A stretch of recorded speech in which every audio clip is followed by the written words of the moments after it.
The drought situation in northern Kenya and by extension the Horn of Africa region is devastating. Statistics indicate the East African region could be facing its worst famine in close to 6 decades and up to 11 million individuals affected, either directly or indirectly. And as Somali refugees keep flooding into the country, Kenya is continually being positioned into a precarious position. That of straining the limited resources and social amenities as well as food aid to the needy families, especially breastfeeding mothers and their babies. That's not all. The porous Kenyan border with Somalia also faces imminent danger of possibly admitting Somali insurgents. The biting pangs have been particularly severe in Somalia, where about 10,000 people have so far succumbed.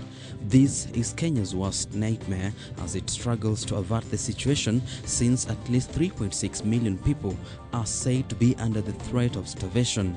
In most parts of Kenya and in the other parts of the region, Somalia, Djibouti, Ethiopia, South Sudan, the rains failed for the last 3 or 4 years, so there was no rain.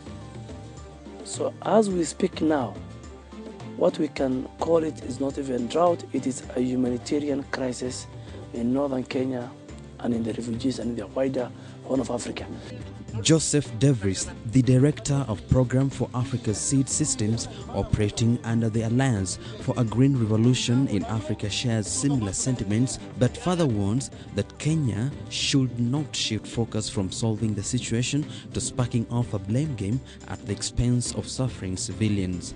At the time of a drought, it's really not the time to ask what can be done to make the country more food secure. These are things that should be an ongoing priority for all of African countries. In essence, food security exists when all people at all times have access to sufficient, safe and nutritious food to meet their dietary needs and food preferences for an active and healthy life. But the situation has been elusive under the current circumstances when the nation records unreliable rainfall, making agricultural activities, which are the backbone of economically strong Kenya, an uphill task. The government is on the spot for failure or reluctant manner in which it interprets rainfall patterns that would otherwise go a long way to develop and implement strategic responses to the now seemingly northern Kenya's most recurrent problem. The Kenya Agricultural Research Institute (KARI) is mandated to undertake agricultural research, develop appropriate technologies, package those technologies and offer information to farmers, especially smallholder farmers as well as middle and large-scale farmers, and the KARI director is fully aware of this responsibility.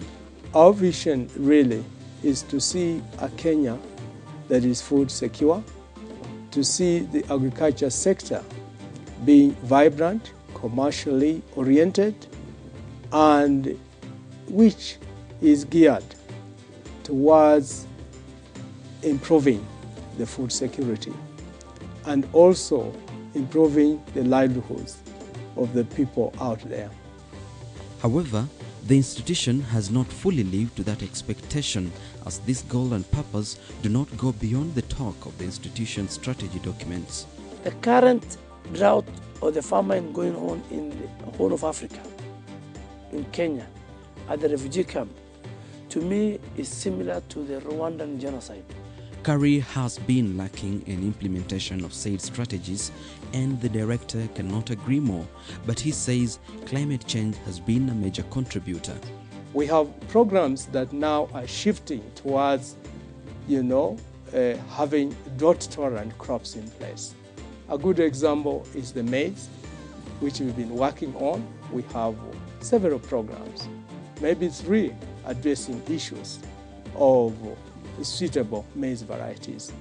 One is the water-efficient maize in Africa, which is being done in Katumani. The site is Kiboko. Local land-raised varieties of seeds are really not high-yielding nor sufficiently productive to prevent food scarcity, and hence the solution may lie in developing a wide range of crop varieties that can do well under diverse conditions. Northern Kenya, for instance, is more suitable to sorghum and other drought-tolerant crops. This conveniently spells a brighter future for farmers in northern Kenya, as it represents a safeguard against drought conditions. The other advantage Kenya has is that there's a large international research community based here in the country, which is actively supporting this kind of research. But that notwithstanding, DevRis says the complication of getting such seeds to farmers who need them most is that the best supplier is usually not the government nor the non-governmental organizations present. It is the private sector. Yet, there has not been adequate investments in the private seed sector in Kenya to ensure that all farmers have access to these seeds. There are new entrepreneurs coming into this area of investment though, by establishing new seed companies, but they tend to be too few. And it tends to be quite profitable once people get established. I think that as seed security improves, so will food security, because so many of the new innovations that farmers need to produce food under challenging conditions are embodied in the seed.